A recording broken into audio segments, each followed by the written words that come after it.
Magandang umaga po mga kapatid. Nagdaos ng fun run ang Magallanes Adventist Elementary School na nilahukan ng mga estudyante ng MAES at MWCII, mga magulang, alumni at church member ng distrito ng Magallanes. Narito po ang full report ni Sister Kisha Mapusaw. Yes, Sophia! Ngayong araw ng linggo, March 10, 2024, nasaksihan natin ang isang fun run activity na inilunsad para sa MAES Building Project. Sa ganap na alas 5 ng umaga, nagtipon ang mga kalahok dito sa Kalaanan Road upang mag-devotional bago mag-start ang activity.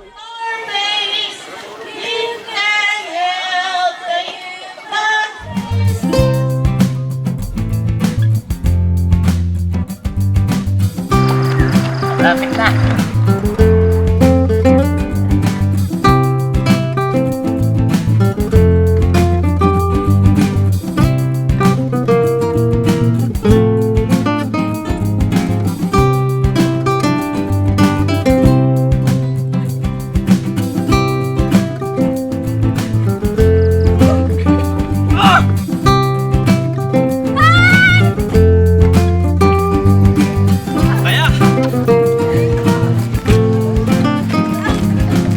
Ngayon po, makakapanayan po natin si Sir Kenneth na isang parent sa MAES.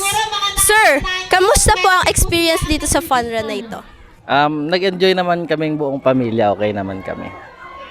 Sir, ano po ang dahilan kung bakit po kayo nag-join dito? Yung malaking factor talaga kaya nag-join kami is para makapag-banding kaming pamilya.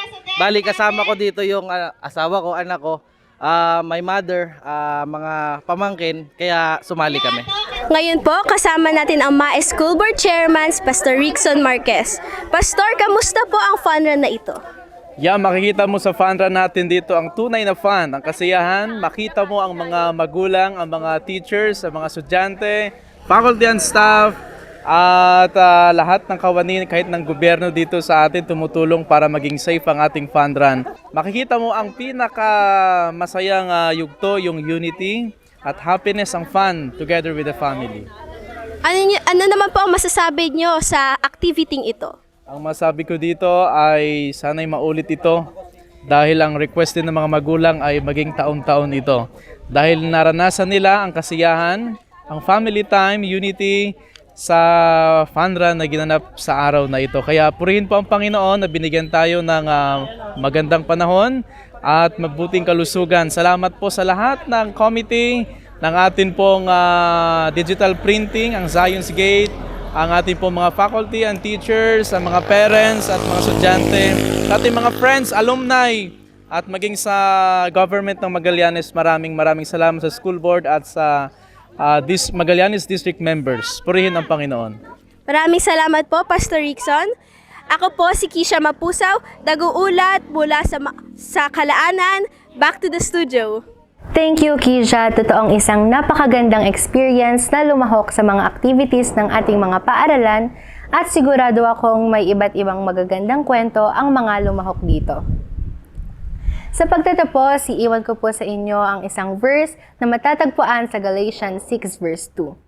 Carry each other's burdens, and in this way, you will fulfill the law of Christ. Abangan tuwing Biyernes ng umaga ang ulat ng mga kaganapan dito sa ating distrito.